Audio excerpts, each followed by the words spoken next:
Welcome to the Conference of Movements 26 Virtual, COM26V.com. This is the second day of our conference. The first day was celebrating Indigenous Heritage Month. And today we're talking about climate change and the solutions for climate change. So we have here today the team from the MEER project, and is led by Yi Tao, who's a PhD from Harvard University, the Roland Institute at the Harvard University. And also with us is Gregory Pan from the Cornell University, and Washinga Roy. Hopefully I pronounced it right. Maybe you can correct me. It was a little bit difficult to pronounce. She's a senior at Emory University in environmental sciences, but you can each introduce yourself a little bit more clearly. If I misspell your name, said your name wrong, please correct me. So thank you so much.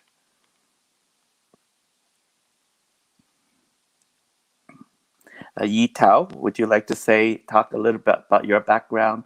Then afterwards, we'll go to Gregory and Washinga. Okay, hi everybody. So thanks for the invitation. It's a little bit on short notice, so we just pulled together some slides and maybe some ideas to share with you in the past 20 minutes or so. But anyways, so a little correction. So my PhD is actually from MIT, and most of my research work was actually carried out at ETH Zurich. So I was trained as a multidisciplinary engineering scientist.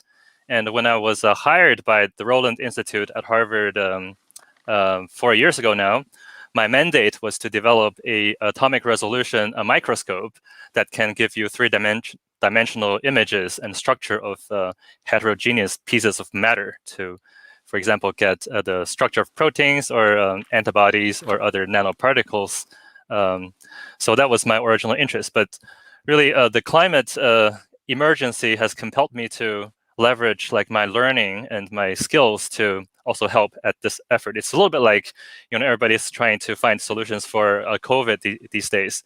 So as an engineering scientist, I think the climate mitigation field need people with such training to have a different perspective. So today, hopefully, we'll be able to provide such perspective, really zoom out from the what's happening around us and take a top-down and also bottom-up view of the Earth system, and really to get to the root cause of our ailments and find the most efficient method, engineering and otherwise, to solve this issue.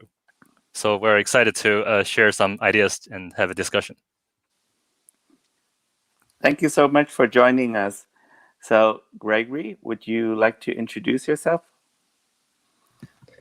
Hi, I'm Gregory Pan. I'm a junior studying environment and sustainability at Cornell. And my role in this team is I'm the urban built environment project lead. So what our project has been doing, our section of the project has been doing is focusing on developing technologies and system infrastructure, energy system infrastructure to be more efficient in the residential sector. Thank you so much. And the third person, I don't want to pronounce your name wrong. That's okay. Ask for your name, right? Hi, my name is Rashida Roy. I am a current senior at Emory University studying environmental science and chemistry. And I am a member of the ocean deacidification team for Project MEER Reflection. And our mission is to develop a strategy for solar thermal ocean liming as a way to target ocean acidification as well as carbon sequestration. And we are assessing the biological and engineering perspectives while in this process. Thank you so much. Would you like to begin your presentation? All right, let's get us started and see where it goes.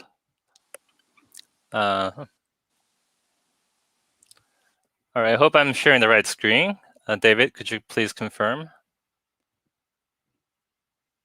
See the screen. All right. All right, so just a few words about the Roland Institute, where I work and where this project was developed. So it's this building on the right, the brick building. It was constructed in the 80s and was funded by the same gentleman, the late Dr. Edwin H. Land, the founder of Polaroid Corporation. And he was a Harvard undergrad for a year and then quit school and started his research and company. And he was very much into education so today Harvard Science Center is a testament to his devotion to undergraduate research. And at the Roland Institute, we are developing like really cutting edge instrumentation to do a range of measurements and new studies on the neurons, for example. And also in my lab, we're looking at the nanoscale and now the ultra large scale of climate. And each fellow, we hire about 2 each year. We're given 5 years of essentially unlimited funding to look at whatever problem that we judge to be important to solve in the world. So I like to conceptualize different scientific and engineering endeavors on a two-dimensional plane. You will see that in this presentation, we like to conceptualize things this way to really make them clear. So we, as scientists, we study stuff of different sizes, as small as molecules and as large as people, and also galaxies and planets. So before I joined, we had a pretty good coverage of a wide range of topics, and also topics that of different level of complexity in interaction of different parts in that problem. And recently, we have added what we call civilizational habitat engineering to the list. Because in year 2020, we think it's very important to tackle the ongoing climate catastrophe. So we are thinking about methods to preserve habitat for a human on this planet so that we can do all the great things that we know the species is capable of. So in my lab, we have traditionally taken a target-driven approach to developing science and engineering. We find that when you have a specific grand target, however difficult, it will stimulate the development of new tools to reach such goal. And in the process of developing new tools, one invariably finds new science that's interesting. So it's a quite fruitful and efficient way to conduct fundamental research. So my original, let's say, interest when I was hired here a few years ago was to build a microscope that could give you atomic resolution structure of any heterogeneous speck of matter. And this quite difficult challenge have led to a range of results ranging from like the fabrication of nanomechanical resonators from single crystal diamond that's very, very small and sensitive to forces, to a very recent result of machining, subtractive machining with basically atomic resolution in depth. So that's a world record. We're still in the process of developing and understanding the mechanism behind this process. But a few years back, it became clear that we cannot really just focus on these small-scale engineering efforts, but we need to look around what's happening in the world around us. So we have these extreme events, certainly accelerated by increasing temperatures and reducing humidity in soil, of absolutely catastrophic fires going around. So it appears to us that we should draw another two-dimensional graph, but this time illustrating the different threats that's threatening our civilization and also our species. So in this plot, we're plotting several of the well-known threats, from ocean acidification to sea level rise to ocean plastics, air pollution, and a range of downstream consequences of thermal extremes. So we plot them. On the x-axis it's the urgency. Basically, the more urgent they are, the more they are to the right side. And on the y-axis, we plot the severity of these threats if they are fully materialized. So oftentimes when we talk about climate change, we tend to focus on sea level rise. Maybe it's a consequence of just how the media has been talking about it. But compared to other threats that we'll be talking about, it's a relatively minor one because it's happening at the interface between ocean and land. So it's happening along a line. In comparison, for example, the ocean acidification problem is potentially much more serious one because it's impacting the whole volume of the entire ocean on the planet. And there will be a certain point if we were to continue emissions and suppose civilization were to continue somehow at the current rate of CO2 injection into the oceans, by the end of the century and somewhat beyond there, many portion of the ocean will be simply too acidic to support many types of organisms, calcifying organisms. So that will certainly have a much larger impact by itself compared to just inundating human cities around coast. We can move inland, but we cannot continue to have aquaculture or fisheries alive when the full impact of ocean acidification hits. So today, later on, Rashija will tell you a scheme that we developed that allows for deacidifying the ocean and at the same time provide vital energies for human civilization. Another point I like to point out is ocean plastics. So it's very much at heart for many climate activists and the environmentalists. But if one really delved into the literature, there is no conclusive evidence of substantial toxicity for humans. And that's not true for air pollution, for example, for which there is abundant evidence of health risks. However, there are still people living under those conditions. They have reduced, while they have reduced life expectancy, those societies are still developing economically. So it's not a threat that has the potential to collapse our civilization. The elephant in the room are thermal stresses that can, and temperature extremes that can precipitate other ailments, including pests like the locusts that we've been witnessing this past year. And the most vulnerable system that we rely on is the food system. And there's increasing evidence that food production will shrink on the order of between 5 to some cases 50% from now until a few decades from now if we were to continue on the current trajectory of temperature increase. So in summary, we really need, first and foremost, target the thermal threat and then leverage infrastructure that we build for targeting this threat to then address subsequent ones, including ocean acidification and air pollution. So today, unfortunately, due to the short notice, we do not have the team members who work on those problems with us. But if you're interested, please contact us, and we're happy to tell you more about it individually. So basically, from my point of view as a researcher, I'm very much interested in this three-dimensional microscope, but the objective fact of the current situation in 2020 behooves us to really switch focus to look at the more urgent need to maintain habitability for humans for the next decades. And we find that in order to do that, nobody can do it alone. So we need to educate the public. We need to train new students. That's why I also have a passion for teaching and mentoring. And today you'll hear from two of the members who have joined our project since earlier this year. And they have learned a lot and really contributed greatly to developing the project.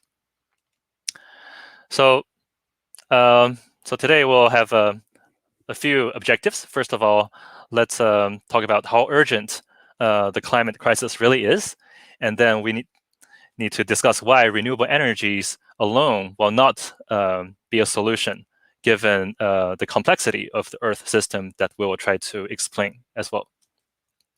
And then we will discuss about the solution framework, and then discuss why it's important to first get temperature under control before contemplating drawing down CO2 from a well-mixed atmosphere.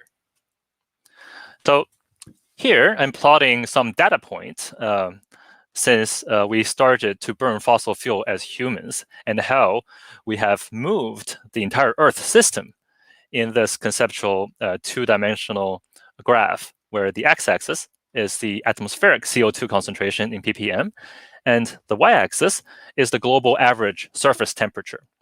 So I'm color-coding the data point, in this case, in logarithmically. So we plot as far back as roughly 270 years ago, 1750 roughly, and until the present day. And we can see that we're moving the system steadily along a trajectory. And if we simply use linear extrapolation of that trajectory, which historically has been pretty good at explaining historical data, we project that we're basically going to cross the 2 degrees Celsius with respect to 1750 pre-industrial baseline within the next 2 decades. And that has a very unfortunate consequences, as we will now explain. So this way of looking at climate change is not very common in the field of climate change discussions and mitigation. Usually, I want to point out that we usually see time on the x-axis. And I would argue that is not a very efficient way to really understand the problem, because first of all, time is a human construct. And we are really worried about the future because we have the capacity to think beyond the present day. But climate change will eventually impact us through the effect on the food and the environment that we depend on. And the food, like plants and animals we depend on, they care more about their immediate surroundings, the wet bulb temperature, if there's a drought, if there's a fire, if there's sufficient rainfall and fertilizer for them to grow. So what we should focus on instead in trying to really understand the impact of climate change is to look at the parameter space, the physical parameter space. So plot trajectories and data in these spaces. And this temperature CO2 graph is one such example.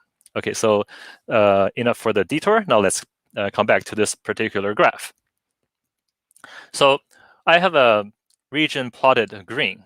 This region is what available data seems to indicate to be a safe region for the ecosystems and the animals and plants that's living on this planet. And how did we get to this region? First of all, we know that plants need CO2 in the air in order to do photosynthesis. They need to take in carbon dioxide through their stomata in order to reduce them and then make them into sugars. If there's no CO2, then they cannot have the starting material for their growth. So we need at least 30 to 50 ppm. On the higher end, we know that through extensive experimentation, that plants and both in ocean and on land start to experience toxicity effect from CO2 when the concentration goes beyond 1,000 to 2,000 parts per million. Okay, so we have boundaries on the x-axis that we shouldn't surpass. On the temperature axis, the limitations are even more severe. So we have different studies that basically show even 1 degree Celsius rise is sufficient to induce quite negative reduction in longevity and fertility for many species. And the 2 degree Celsius rise has been uniformly shown to be detrimental for experimental systems that scientists have looked at. So the +1 is a review of such studies. And at 3 degrees above pre-industrial, ecologists are screaming for biological annihilation. So it's certainly not a territory we want to venture towards. So the analysis on the previous screen shows that let's just suppose we can decouple, separate the CO2 and the temperature as two separate independent variables, we are already on our way to hit our head against the thermal boundary in the next 10 to 20 years. Whereas the intrinsic toxicity effect of CO2 is still over a century away, even on current trajectory. And we actually cannot actually get there even if we burned all the fossil fuel reserve. So that really puts into perspective the fact that it's a thermal stress that we need to target, not greenhouse gas, including CO2 per se. Now we're ready to explain why renewable energies are not solutions and why focusing on them and asking exclusively to get rid of fossil fuels is actually deadly. And it's really an addiction, the withdrawal symptoms of which are not something that we can take without substantial and deadly consequences for our current civilization. When we burn coal, as you saw on the previous slide, we emit a lot of smoke, which contain different compounds, including unburnt volatile organic carbons, and also sulfur oxides and nitrogen oxides. These compounds, they undergo complex reactions in the atmosphere driven by sunlight to produce nanoparticles that can actually cool the Earth by several mechanisms. One is that they directly can scatter light and send some of the incoming shortwave radiation back into space. They can also act as condensation nuclei to promote cloud formation. And that's the basis for some geoengineering concepts like marine cloud brining that we'll be discussing later. But the important thing to understand is that because we're constantly emitting these aerosols and their precursors, right now we have about 1 to 2 watt per meter squared of cooling on Earth everywhere, averaged everywhere over the Earth's surface, based on this particular study. And a more recent review of all of the literature in the past 40 years constrains that number to 1.2 plus minus 0.8 watt per meter squared. So that's quite substantial. It's like a LED lit at every square meter of Earth. Now, let's ask the question, what happens when we were to clean this thing out? Or equivalently, what happens if we stop to burn fossil fuels globally tomorrow? How much heating would that cause? So I'm an experimentalist by training, and I like to look at historical data and ask Earth that question. So Dr. Schneider last year really did a very exhaustive study of the Earth's historical climate and its dependence on the effective forcing in watts per meter squared. And for the region that we're concerned with, the slope is roughly 0.8 degrees Celsius per watt per meter squared of forcing. And very recently, we have newer papers coming out, basically giving comparable values, but actually slightly higher. And because we have to remember, so this value of 0.95 plus minus 0.3 degree per watt meter squared is based on the assumption of doubling of CO2. It's a metric that climate scientists like to use. But we need to remember that we have not yet doubled CO2, and that at the lower ends, there's actually a higher sensitivity because there's a saturation effect at really, really high CO2 concentrations. When you have, infinitely high CO2 concentration, then you would have, saturated all the absorption bands, then any additional increase wouldn't add much. So there's a decreasing sensitivity with increasing CO2. And right now, the relevant number to take is roughly 1 degree Celsius per watt per meter squared. And these are pretty convenient numbers.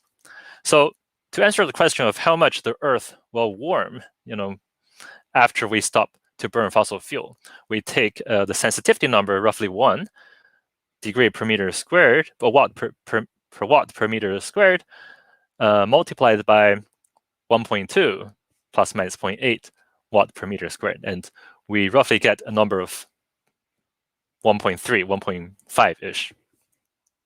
So that means if we were to lose fossil fuels, then we're looking at a doubling of the heating that we have actually realized in the system. And that would be quite catastrophic for ecosystems and agriculture globally. And there's abundant literature that I invite everybody watching this to go check for themselves to really check the robustness of this physics. That's very well understood, at least the sign of it. And just to give a illustration of this effect, so this is very new data coming out of the Netherlands. So after Western Europe went into lockdown, there's a substantial reduction in emissions, and as a result of that,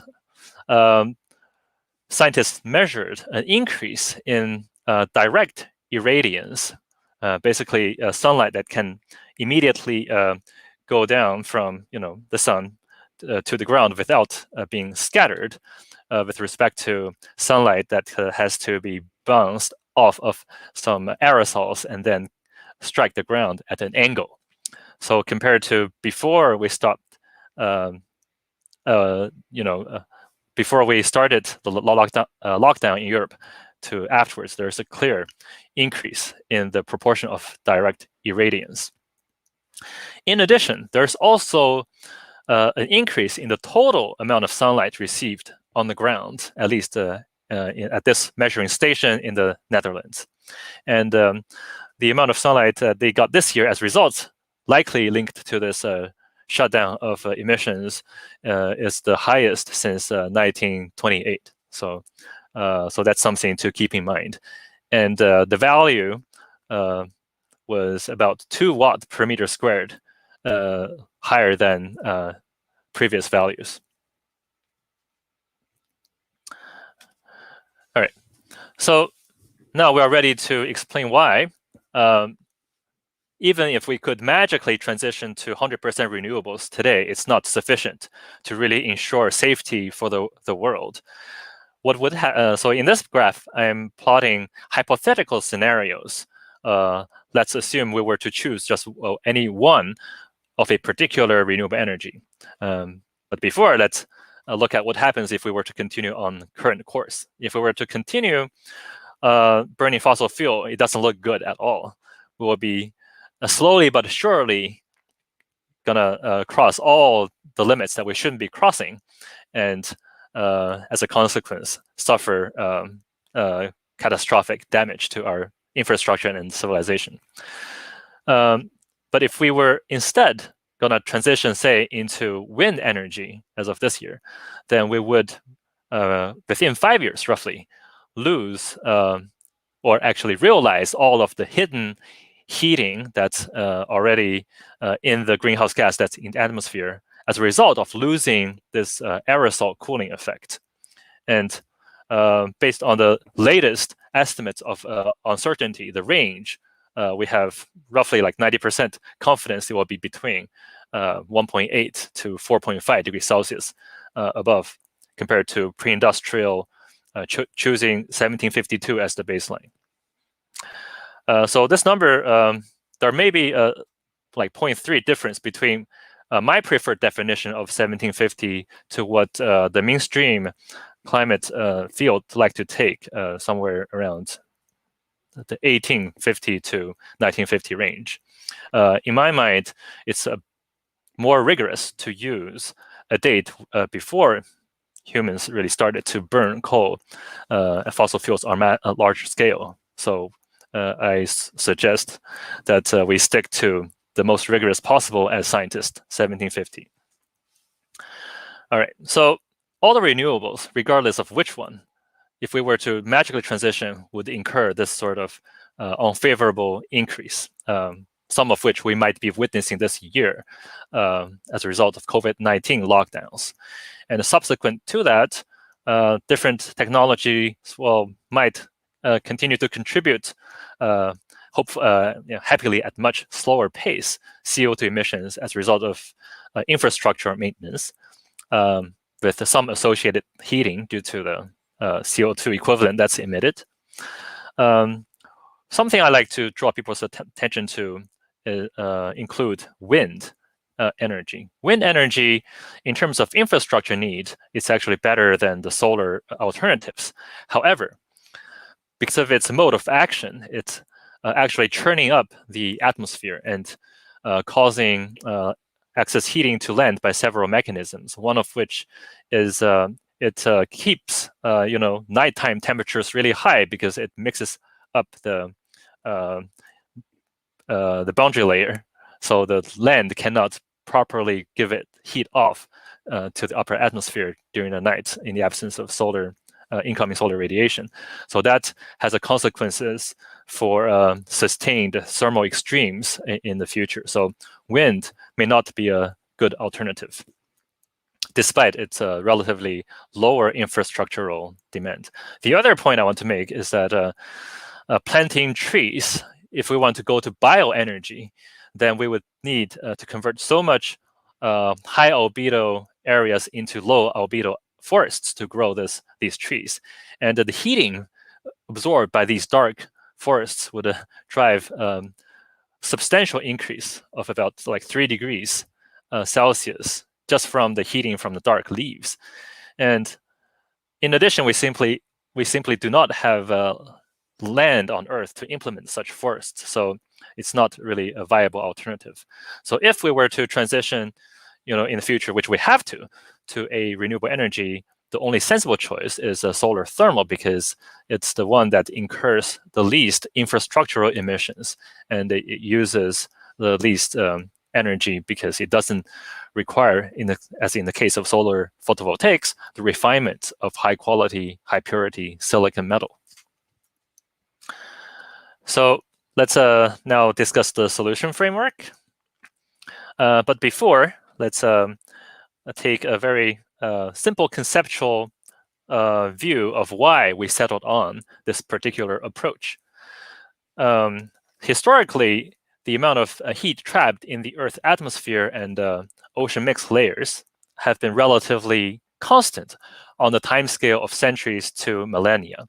That's because we roughly have the same flux of incoming shortwave radiation compared to the net flux of outgoing long-wave radiation measured in energy density units. What happened recently as a result of burning fossil fuel and the emission of greenhouse gases is that we closed the outlet of outgoing long-wave radiation. And as a result, we are in a state of dynamic disequilibrium characterized by increasing amount of trapped heat as a function of time. So in order to reestablish dynamic equilibrium so that we have, again, stable climate, we have two choices. Either we do as most people and people in the field have been trying, increase the outlet by drawing down CO2 gases and eliminating further emissions, or we could also slow down the rate at which shortwave radiation is converted into heat within the Earth's atmosphere and ocean systems. Conceptually, we believe that there's a substantial difference when it comes to the engineering implications. If we want to target outgoing long-wave radiation, what we have to do is to clean the entire atmosphere and the ocean. So by definition, that's three-dimensional volumes that we are tasked with cleaning. So it's a 3D engineering problem. You have to filter the air or, in addition, the ocean water. So there's no escape from tackling a three-dimensional problem. However, if we're just targeting shortwave radiation, we can basically do that using a planar MEER. Even a few nanometers, tens of nanometers of reflective film installed on land will be able to achieve the same effect. So that's a much more manageable engineering problem from a scale requirement and also efficacy over time. So the solution, the bare bones of the solution can be summarized in this figure for how to really address this temperature parameter. 1 ton of CO2 gives roughly, averaged over the Earth, 3 times 10 to the minus 12 watt per meter squared of forcing. And we can ask the question of how much negative forcing, so in order to compensate this positive forcing by CO2, do we need from the mirrors? And each mirror can roughly reflect back into space on the order of between 2 to 300 watt per meter squared of power density. So we can calculate for the total surface area of Earth what's the average effect of 1 mirror, that's 1 meter squared. And so the answer comes out to be on the same order of magnitude, more or less, compared to 1 ton of CO2, which means we need on the order of 6 to 10 meter squared of a mirror to cancel instantaneously the heating effect of 1 ton of CO2 that's well mixed into the atmosphere. And such a piece of mirror is certainly possible to make for the price of about $10, because one can nowadays buy it online from Alibaba.com for $6 USD, and I'm sure there's profit made in that process. So now this is a slide showing again the idea of different solutions categorized by whether they are targeting the outgoing long-wave radiation, which by default is 3-dimensional problem, versus some solar radiation management techniques, which are can be made into 2-dimensional problems in some cases. So we will not discuss in detail the different merits of the solutions, but these ones are the only ones that are both scalable and can act with sufficient speed to tackle the problem, given the kinetics of the problem. So here are some preliminary data produced by one of our team members, Jagger Alexander, asking the question of where is it best to place, say, horizontal mirrors. And we find that actually in oceans are quite good, subtropical oceans are prime spots because they receive the most sunlight that's perpendicular more or less to the surface. That's what's inspired this conceptual illustration of a array of floating mirrors with the primary purpose of preventing heat absorption by the ocean. And if, let's say, we were to, just in the hypothetical case that we were to continue to burn coal from now until end of century, and we were to follow RCP 4.5, then we need to roughly offset 1.5 watts per meter squared of extra heating by that time. And in order to offset that heating, basically to keep the climate by the end of century the same as it is today, we need to cover 1% of Earth's surface from now until then in the next 80 years in order to keep the climate stable. So then we have also other tasks once we can, have a mean to stabilize the climate that Rashida will talk to you about, that I will just skip over now. And I think that's, so before I conclude, I like to highlight that Project MEER reflection is more complex and more comprehensive than it might appear at first glance. So it is true that we're just using the humble mirrors on the ground, or maybe slightly more fancier floating in the ocean. But we're capitalizing on the simple fact that mirrors are nothing but light handling devices. And once you can channel and handle incoming sunlight, which is the ultimate source of renewable energy, then you can envisioning doing a whole bunch of stuff with that source of renewable energy. And we find it's possible to stabilize planetary temperature. We have schemes to couple mirrors, both floating and on land, to agriculture to provide sustainable agriculture and more to produce better food for the population.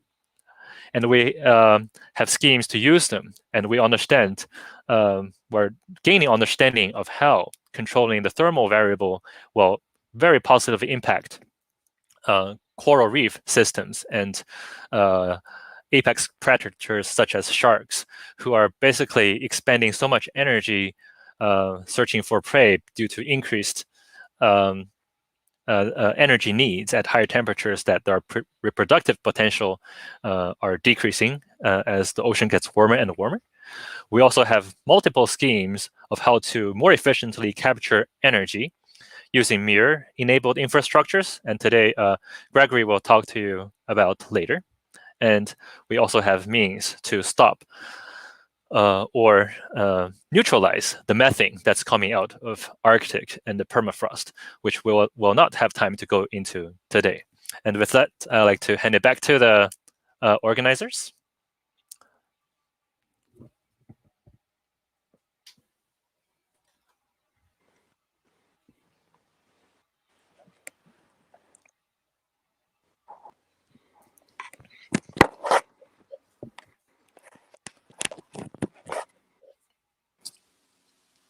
And welcome Ellie, who joined.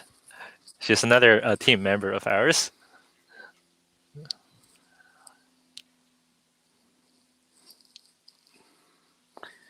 Thank you so much for the introduction. It was very, very detailed. I do have a couple of questions, because we live, I live in the Las Vegas area. There's a lot of solar plants that have mirrors to generate energy. Are these mirrors used to generate solar energy also, or is just like to reflect the sun?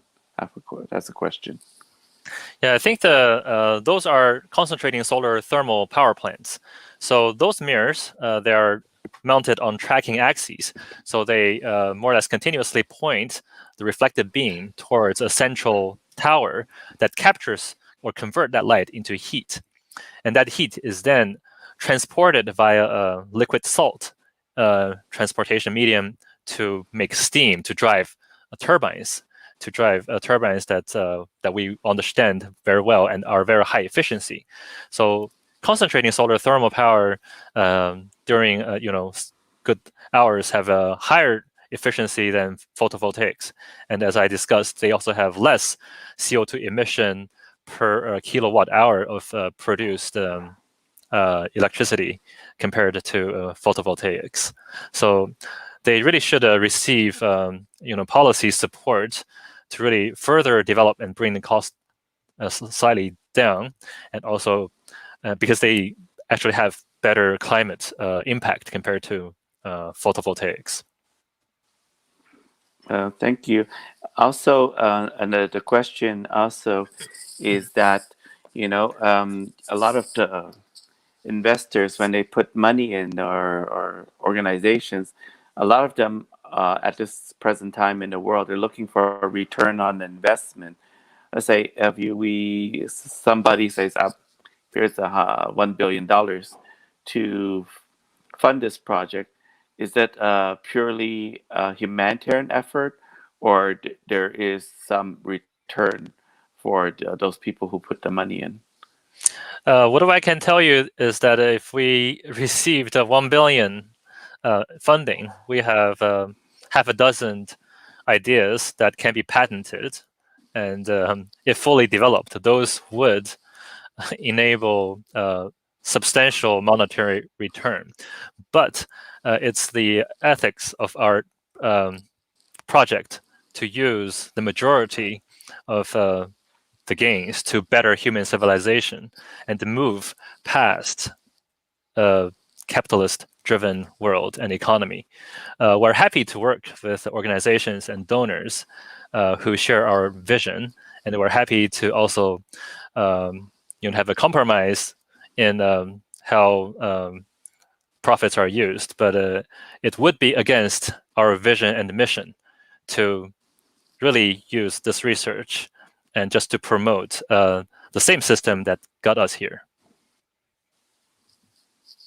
Understood. Thank you so much for the explanation. So we can continue, Daryl, discussion or presentation? Yes, we can. So I will let Gregory, Rashida, and Ellie to decide the order of the presentation. Yeah. I'm happy to share screen if you guys would want me to. Just have Megan open it.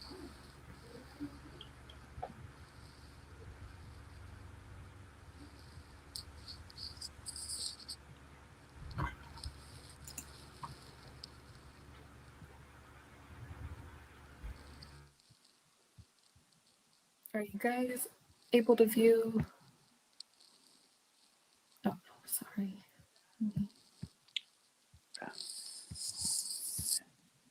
Okay. Yes, we Is see it everyone now. able to view it? Okay. So we're going to present a couple of our team's proposals as part of MEER reflection on our solutions in combating global warming and what EA highlighted on. So 2 of our members can't be here right now, but we're just going to jump straight to ecological modeling, and then I believe EA will touch on NOx valorization, but we'll have 4 components to our presentation. And this is just another repetition of what our mission and vision is and the goals that we're working towards with this project.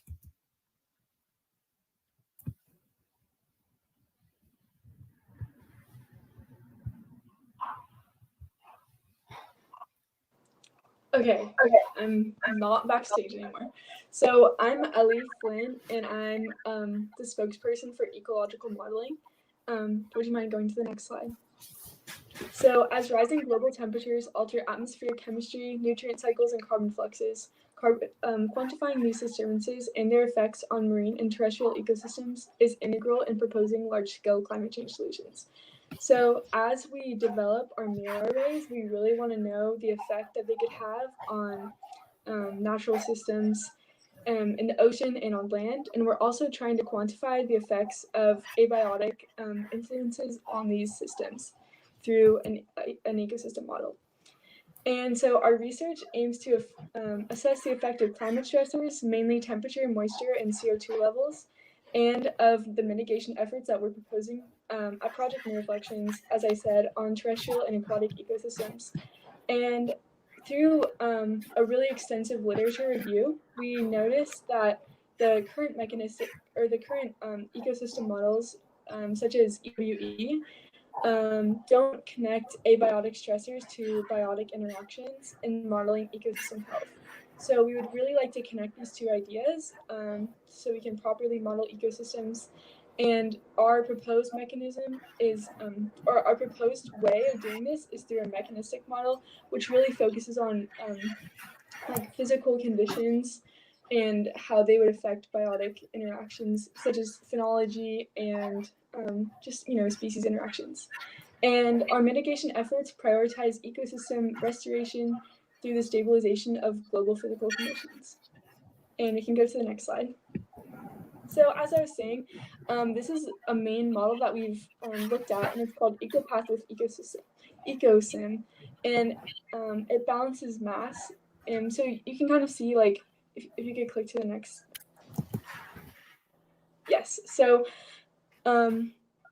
it doesn't take into account abiotic things like energy or temperature or CO2 levels when it creates its model.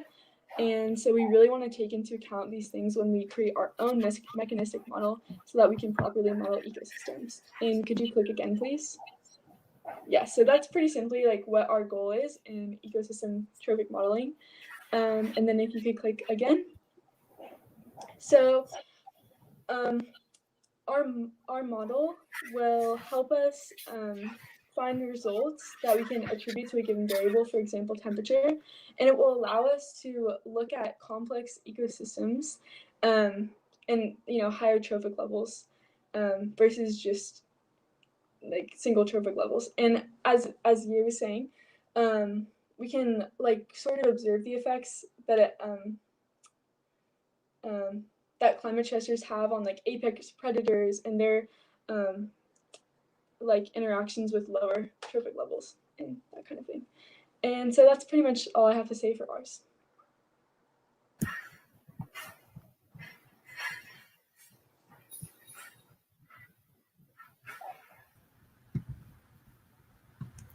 Hello, just again, my name is Gregory Pan, and today I will be talking to you guys about how MEER wants to revolutionize the residential energy sector to be more sustainable using the energy demand vector concept.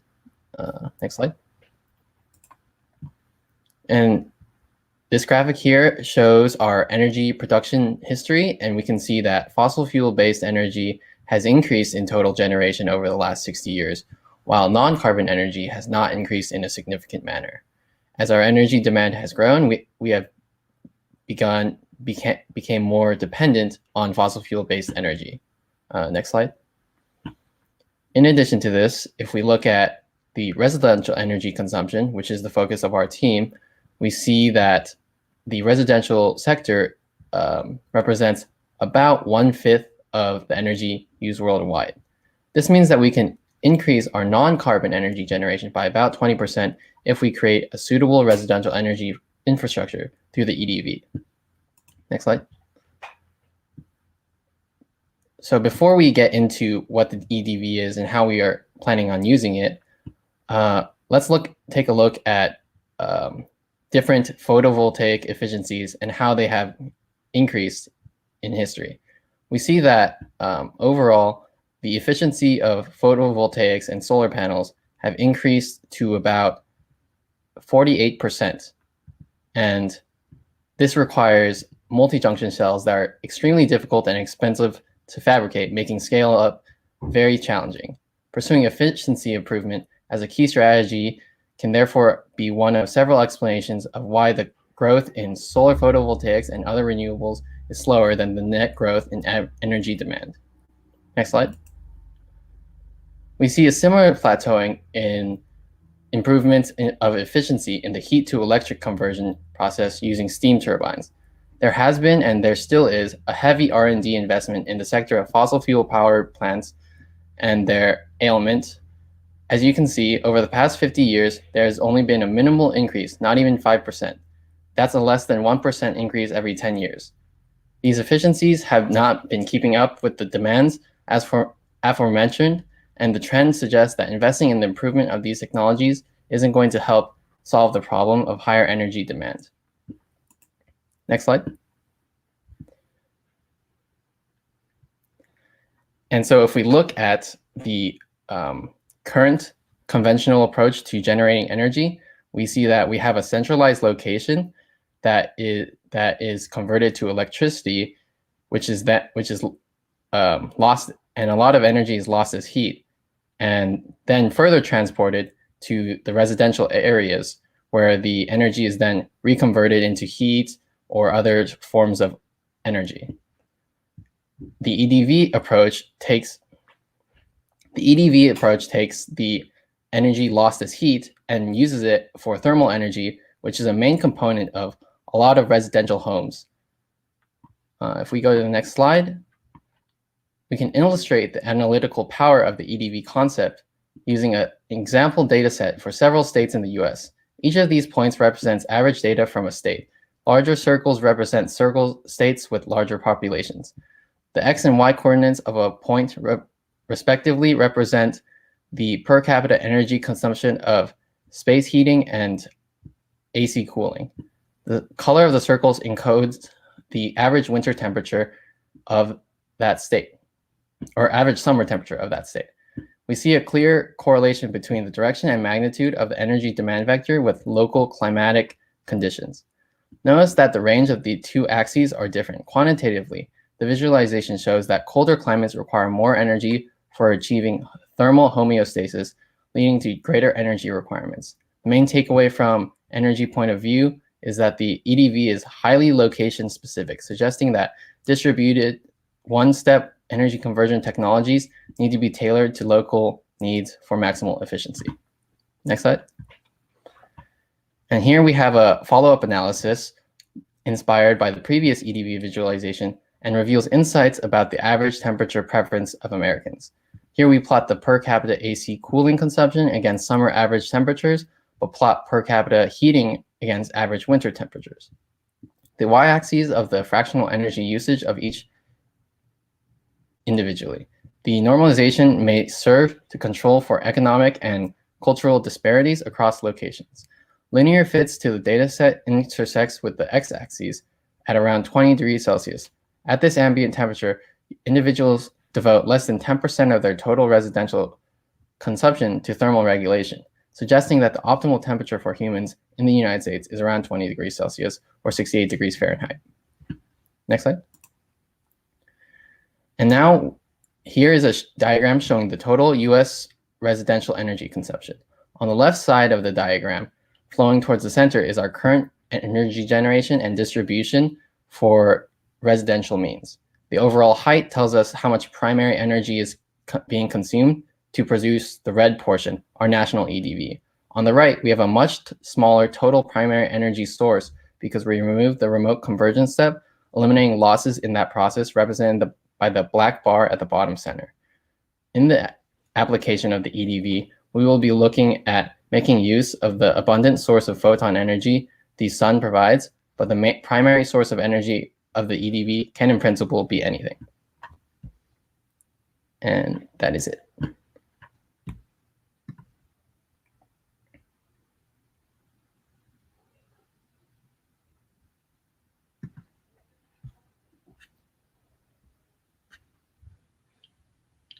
Through this one, I could in principle go over. I will ask the host to see whether there's a time to discuss.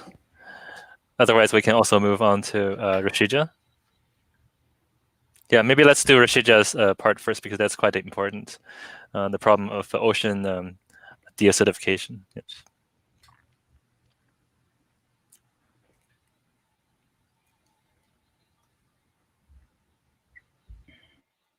I am a part of the ocean deacidification team. So we all know that global warming is a critical issue facing humanity, but there are fundamental links between warming and ocean acidification that are often overlooked. Hundreds of years of anthropogenic carbon dioxide emissions have reduced seawater pH, increased dissolved carbon dioxide levels, and these conditions will exacerbate existential threats to marine species. So we want to target this knowledge gap by considering relative sensitivities to stressors within marine biology when targeting global warming. Our MEER-based infrastructure will enable carbon dioxide drawdown via a strategy of artificial ocean alkalinization or ocean liming. We aim to not only combat global temperature rise, but also restore marine ecosystems and maintain phytoplankton health. My two team members have been conducting in-depth research regarding the last 2 points. Today, I will talk about our proposed solutions specifically. So ocean liming is the dissolution of calcium oxide into calcium and bicarbonate ions. And here's the basic chemistry we're working with. We see from the ratios of the first equation that liming allows the sequestration of close to 1.7 moles of carbon for every 1 mole of calcium ion that we add to the ocean. Additionally, we see that lime dissolution is highly spontaneous. The second equation depicts the production of lime from calcium carbonate, whose common form is limestone. This process is endothermic at standard temperature and it releases carbon dioxide emissions. However, when the solar thermal energy from our MEERs drives this reaction as opposed to fossil fuel, it is much more energetically feasible for large-scale intervention. For our discrete calculations, we assumed a net flux of 11 petagrams of anthropogenic carbon input per year, which was the average of the period 2009 to 2018. To neutralize this annual release of carbon via liming intervention, we estimate needing around 50 gigatons of calcium carbonate or 30 gigatons of quicklime. This would suggest the current global annual production of quicklime to be increased by a factor of 66.7. Given this amount of calcium ion found in the global surface mix layer, which we take to be a depth of 100 meters or less, we predict a 0.134% annual change in its concentration for each year of liming.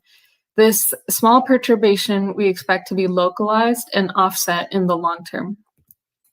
In this schematic, we see the simplest version of our liming strategy where we mine limestone and power calcination with our MEERs. You can see that upon adding lime, a very rapid and selective acid-base reaction takes place, thus combating the acidification from anthropogenic carbon uptake. We also see an immediate benefit to marine species such as coral, who rely on these ions for their structure.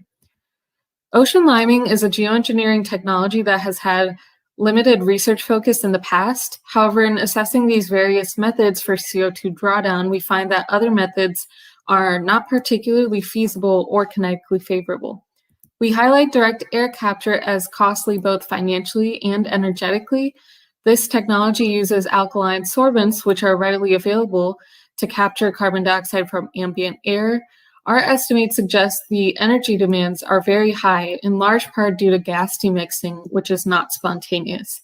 To add perspective, this value is higher than the amount of energy the world uses annually, suggesting it may take decades to improve the process efficiency to be feasible. Mineral carbonation is yet another method that is cheaper and has relatively low energy requirements, but it's not as scalable due to limited resources. Ocean liming, on the other hand, has readily available calcium carbonate, and it is kinetically favorable because it harnesses the huge surface area of the ocean. Oceans are large enough in capacities to store the equivalent of carbon emissions sourced from fossil fuel reserves, and this is a requirement that's hard to find among other carbon sinks. We find it energetically favorable when calcination is driven by concentrated solar energy rather than fossil fuels, and it's also viable when implemented in conjunction with carbon capture and storage. However, we find none of these methods as presented to reduce atmospheric CO2 on the mass scale needed. To solve this issue, we propose using shellfish, which are composed of calcium carbonate as source material. This reduces the CO2 burden of limestone extraction and processing. Going back to the schematic, we see that it is an open loop system, which is not sustainable given the limited time at hand, because the ocean carbon content will increase over time, while the atmospheric CO2 levels likely stay constant and limestone reserves will become limited. Incorporating shellfish would enable a long-term cyclic strategy to produce renewably sourced lime that would close the carbon and calcium loops. Coupling liming with aquaculture increases calcification and leverages the higher primary productivity of oceans under CO2 fertilization. Additionally, we would valorize waste shell resources and promote food production. Here we also show the storage of the concentrated CO2 streams resulting from lime production. This happens through injection into materials like basalt rock or deep saline aquifers, followed by the burial of these materials. These may be buried as deep as 1 kilometer, where it could be stable for thousands of years. Another option is to use this highly pure CO2 as feedstock for fuel synthesis. We can make liquid hydrocarbon fuel for transport use by electrochemical reutilization of the 100% concentrated CO2. This process could also be powered by our MEERs and even take place at the same lime plant. We can see that our sources can balance with the sinks, enabling a circular carbon economy.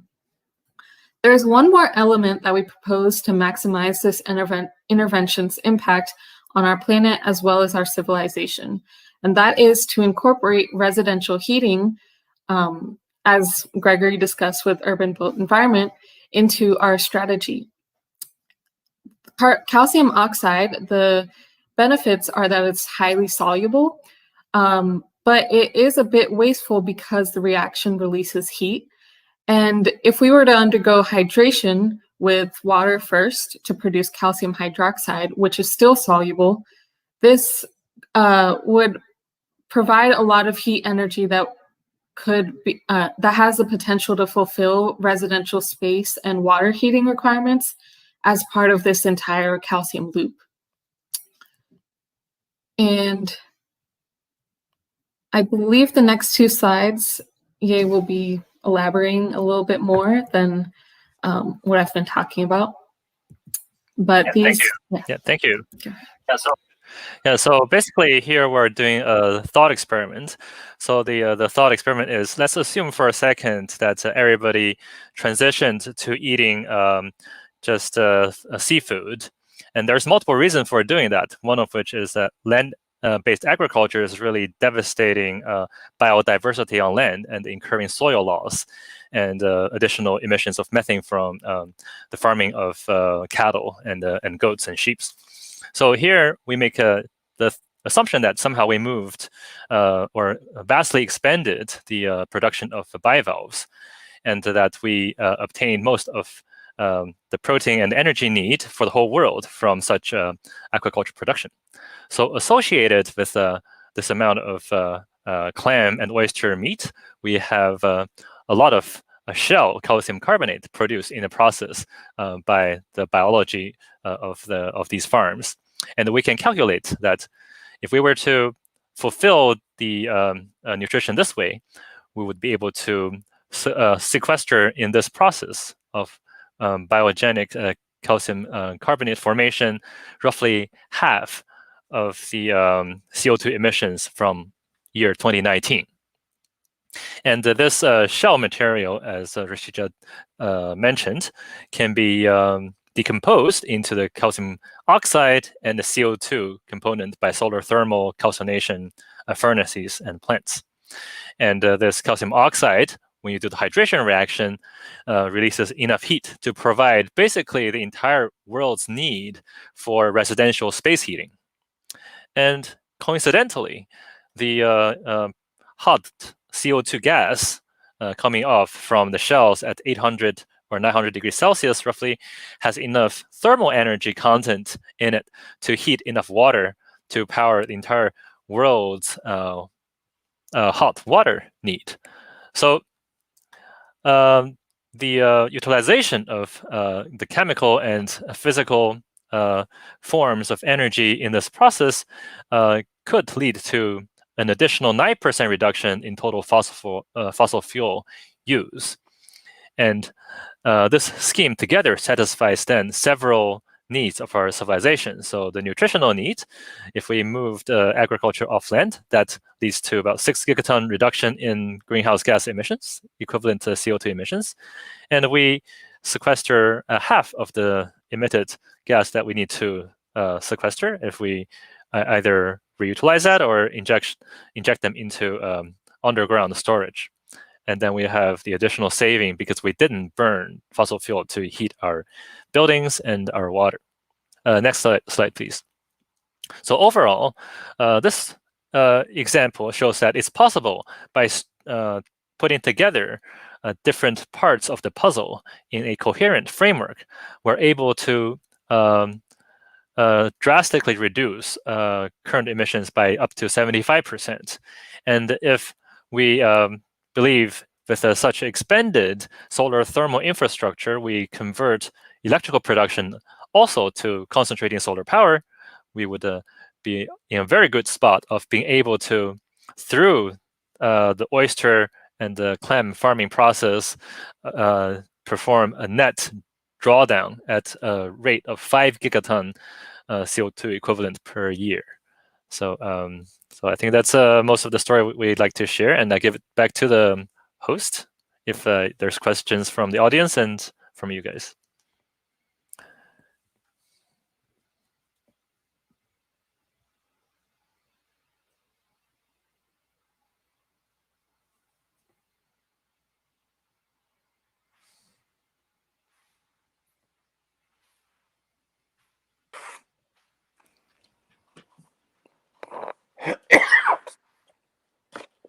Thank you so Bless you. much for the presentation.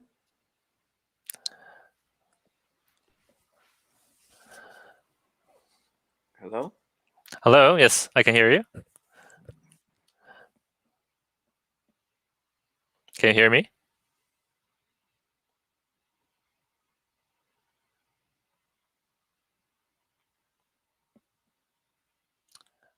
Ellie, Gregory, you guys can hear me? Wave. Okay. Oh well, maybe in the meantime, let's Okay, Alice is coming back. Thank you for the presentation, you guys. I think David's internet connection has froze on him. So I just want to say, wow, this is such an informative lesson that we haven't even heard in the news as much. And it's really, really exciting to see what innovations will come out of your research and your... Yes, and David's back with us. Well, thank you for Yes, sorry, inviting. I didn't know what happened. I have a couple of questions. You know, when you're using the shellfish, right, itself, is it, will you be harvesting the shellfish for dietary reasons and keep the shells? Or just might not make sense a question, but just curious, you know? Yeah, I think well, a lot of people that I've talked to, they're very enthusiastic about this idea because they're seafood lovers, myself included. So there's definitely a reason to make use of the protein. I don't believe in throwing away resources, and the protein is a high value resource. So we may not, all just eat seafood. We can also utilize that protein, say, to complement the diet of, say, chickens, so we have a little bit more varied diet. And so that's a thought experiment to show the potential of such approaches, but we're not really proposing that we actually exclusively only do this. So if we have multiple solutions in the toolkit that are unified by this glass manufacturing framework, then we can optimize for efficiency, for economics and material resource by taking different linear combinations of the different solutions in this self-consistent toolkit. And the other part of aquaculture in the ocean we didn't mention is that algae production is really useful, and it's a growing business, and there's opportunities there. And the reason is actually fundamental and scientific. So in a high CO2 world, a lot of macroalgae grow very quickly, and they maintain their high protein content. And that's not the case for land-based plants, including rice and wheat. So these crops tend to lose their protein contents because there's a limitation of fixed nitrogen resources on land. That's not the case for most of the marine primary producers. So there's an intrinsic scientific reason to move agriculture off land for our own sake, just getting more nutritious food, and also for the sake of land that's being increasingly encroached upon, and we're losing soil and losing space to rebuild forests and maintain or rebuild biodiversity on land. So there's multiple reasons why we should couple aquaculture with different aspects of our project, including, say, using floating MEER arrays as a floating platform for algae and other seafood farms. Also, let's say if you wanted to build a pilot project, how much money do you need to build a pilot project? Because will be investors watching this, and said because they always look for numbers. As if how much do you need for a pilot project for this thought experiment to make to see if it's successful? Okay, so the mission of our project is to have the capability to implement this framework at scale starting in year 2030. I think that it's there's multiple lines of evidence pointing to on the order of 1 to 3 decades of time that we have left to make significant change. So we want to err on the side of caution and give ourselves 10 years to make this happen. And so we think to move to that stage, we need to start to develop the type of factories and the mills to do the full scaling up 3 to 4 years from now. So we give ourselves about 3 years to do dedicated fundamental material science R&D and simulations and calculations. And right now, we want to model this intense phase of R&D after the structure of our team, which currently has about 8 sub teams. Our project has 8 teams working on different aspects. You heard a few examples today. And so our cost estimate would be on the order of 60 million for 3 years of intensive R&D, and beyond which time we should be thinking about scaling up. Of R&D, okay. Okay, that's good. So thank you so much. If you have any other questions, Alice, have any Yes. questions? I want to hear from Ellie, Gregory, and Rashija about their thoughts on this project and a short few sentence answer of what innovations you think can come out of this.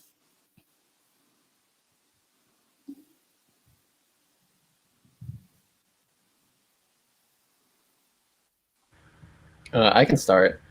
When I first joined this project, I had like the conventional climate change idea of, oh, we need to convert everything to wind and solar so that we don't have our Earth die. But then Ye does his presentation on how that is not the case, and if we do that, we will die. And I think that this project is a really, really eye-opening project that tells us that there are multiple ways to approach a problem, and there are some unforeseen consequences to certain solutions that we have to consider. And in addition to that, sorry, what was the second half of the question your again? thoughts on your project and what innovations do you want to see happen? Oh yeah, so the innovations that my project is working on, we're working on some technologies that have yet to be patented, but we hope to implement these technologies to be used in the residential sector to lower the carbon emissions from energy use in the residential sector. Thank you. Ellie? You have to unmute, or Rashija? I can go. So I think something that was really eye-opening for me about this project was learning about how impactful temperature increases, especially on ecosystems, because growing up, learning in school, I always thought it was emissions, like carbon dioxide emissions. So that's been a really impactful thing for me to learn. And I think something that the trophic modeling team really hopes to accomplish is, again, to create our ecosystem model, which might not be like super impactful for like everyday people, but I think it will be a really amazing accomplishment in the academic world and in the science world. And the advancements that could come from that are ecosystem restorations. Obviously, right now we're losing a lot of corals and just other ecosystems and natural spaces, and these are things that I really hope to protect and that I feel a lot of passion for protecting. So that's kind of what. Thank you for that. Yay. Do you have any last parting word? I think Rashija has yet to speak her mind.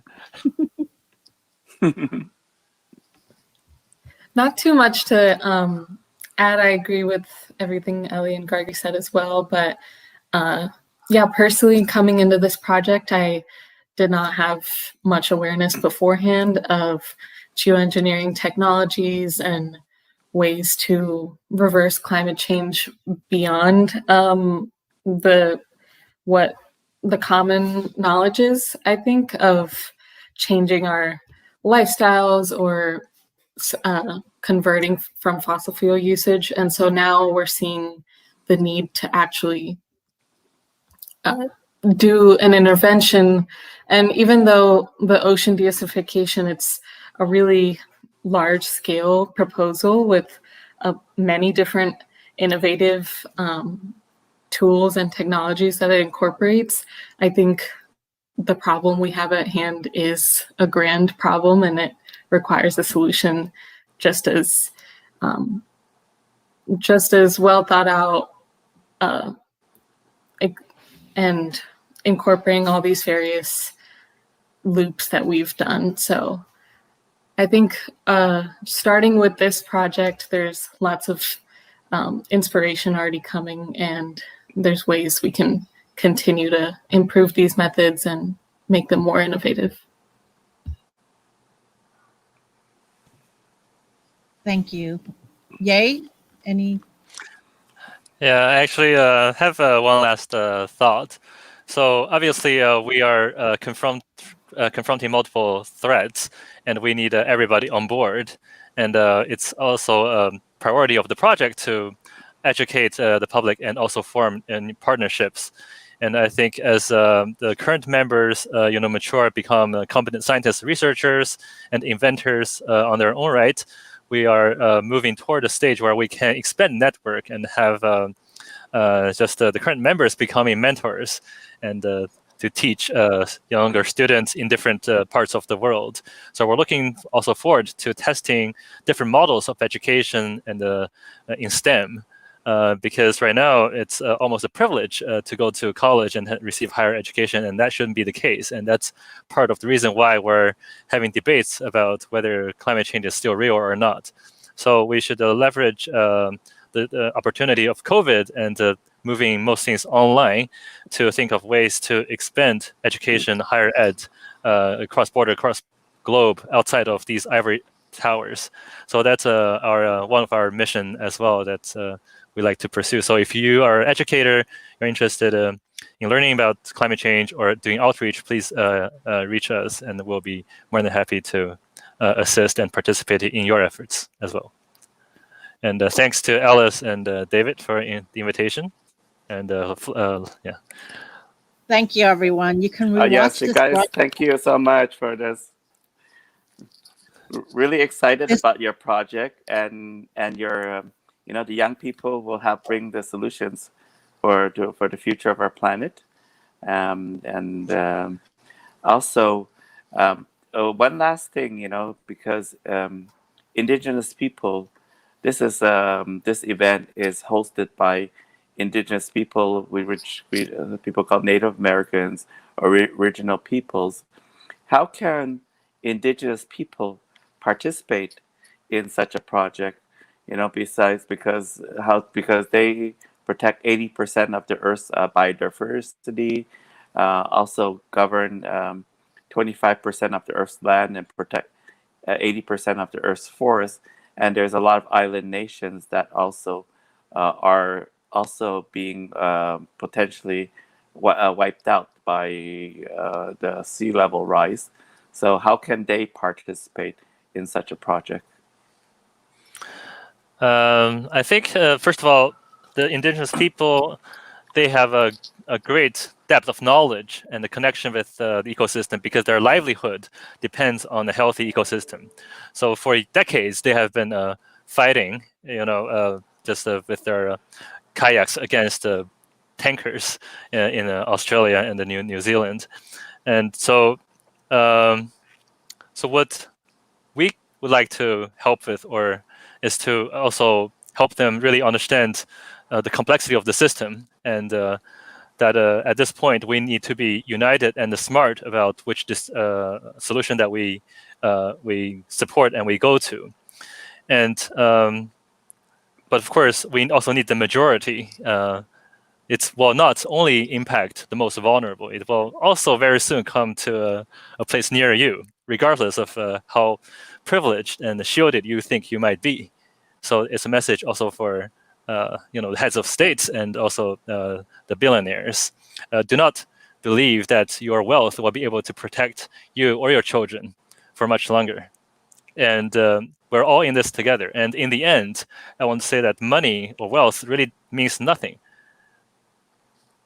Like people on the front lines, the Indigenous people who are suffering, many of them, I guarantee, are having a more meaningful life than those of you who are pulling the strings of empires. And in the end, you need to ask yourself as a human being, what's the meaning of your life? What's meaningful? Yeah, so I think with that, I'd like to also thank all the students that have participated in the project, and we like to see more people joining. Any closing words about Indigenous from the students themselves? Some share ideas how they can work together with them.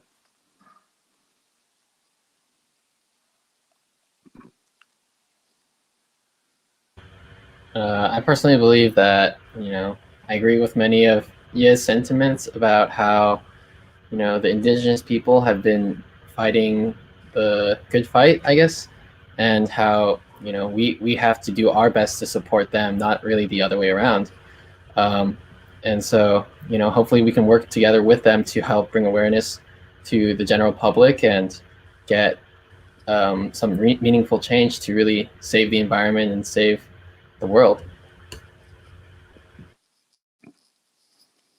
I think also because of the online nature of everything going on, MEER Reflections might be able to provide resources such as presentations that we've presented, or maybe like pre-recorded presentations to Indigenous people. I know that we are all members, at least the team is, of college universities, and a lot of them, as my college does, has centers for Indigenous people that we could maybe distribute materials to or invite them to our conferences.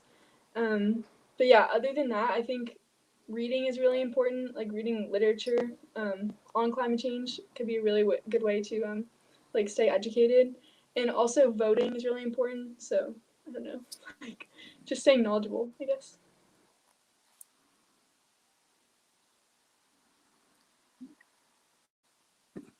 Anyone else want to say anything? So so we would like to keep in touch because it's a unified effort to be able to restore